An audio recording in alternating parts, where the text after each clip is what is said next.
আমরা যাকে ভালোবাসি তার সবকিছুই ভালো লাগে। তার সুন্দর, অসুন্দর, তার হাসি, কান্না, সুখ, দুঃখ সব। সবটাই মানে সবটাই।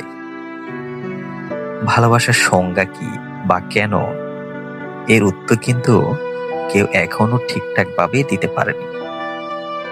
তবে ভালোবাসা সুন্দর, ভীষণ সুন্দর, ভয়ঙ্কর রকমের সুন্দর। আধ খোলা চাঁদ যখন উকি দেয় জানালার পাশে, তখনও চাঁদ সুন্দর।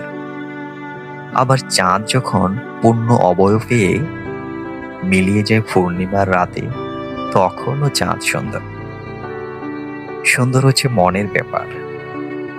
তোমার মনে যতটুকু পবিত্রতা আছে, ঠিক ততটুকু সুন্দর তুমি অনুধাবন করতে পারবে। তার এক চুলও এদিক ওদিক সুন্দর উপভোগ করতে পারবে না। আমার মতে অসুন্দর বলতে কিছু নেই, শুধু মানুষের মন ছাড়া। এই মনটাই যত নষ্টের মূল। যত অদ্ভুত চিন্তাধারা এই মন থেকেই আসে।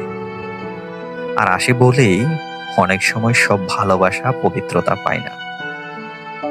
পায় না ঠিকঠাক মনের গহীন বালুচর। যে চর শুধু উত্তপ্ত বেলাভূমি, যে বেলাভূমি দেখতে সুন্দর, তবে তা সবুজ অরণ্যের কাছে ফিকে।